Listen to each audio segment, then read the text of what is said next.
സ്വപ്ന സുരേഷ് തളിപ്പറമ്പ് ഡിവൈഎസ്പിക്ക് മുൻപിൽ ഹാജരായിരിക്കുന്നു. CPM Taliparamba area secretary നൽകിയ പരാതിയിൽ ചോദ്യം ചെയ്യലിനാണ് സ്വപ്ന സുരേഷ് ഹാജരായത്. ഫെലിക്സ് വിവരങ്ങളുമായുണ്ട്. ഫെലിക്സ്, CPM സംസ്ഥാന സെക്രട്ടറി ആയിരിക്കുന്ന MV ഗോവിന്ദനെ അപകീർത്തിപ്പെടുത്തിയ കേസിലാണല്ലോ അല്ലേ സ്വപ്ന ഇപ്പോൾ ഹാജരായത്?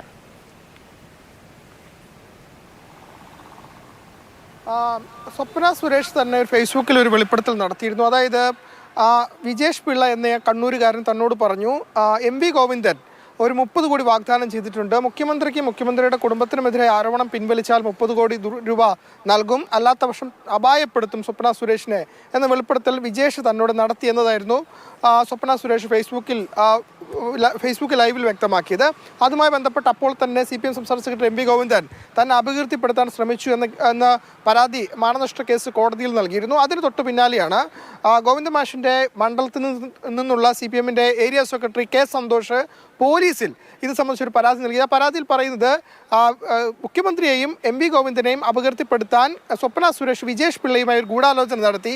അതിൻ്റെ ഭാഗമായാണ് 30 കോടി എന്ന കള്ള ആരോപണമടക്കം ഉന്നയിച്ചതെന്നായിരുന്നു ആ പരാതിയിൽ പറഞ്ഞത്. ആ പരാതിയിൽ തളിപ്പറമ്പ് പോലീസ് കേസെടുക്കുകയും ചെയ്തു. അതിന് പിന്നാലെയാണ് ഇപ്പോൾ സ്വപ്ന സുരേഷിനോട് നേരിട്ട് തന്നെ ഹാജരാകാൻ ആവശ്യപ്പെട്ടത്. ആദ്യം സ്വപ്ന സുരേഷ് കൊച്ചിയിൽ ഹാജരാകാൻ തയ്യാറാണ്, കണ്ണൂരിൽ ഹാജരാകാൻ തയ്യാറല്ല എന്ന് കാട്ടി കോടതിയിൽ ഹർജി അടക്കം നൽകിയിരുന്നു. എന്നാൽ കോടതിയിൽ നിന്ന് തിരിച്ചടി നേരിട്ടതിന് പിന്നാലെയാണ് ഇന്ന് രാവിലെ സ്വപ്ന സുരേഷ് കണ്ണൂർ ക്രൈംബ്രാഞ്ച് ഓഫീസിൽ ഹാജരായിട്ടുള്ളത്.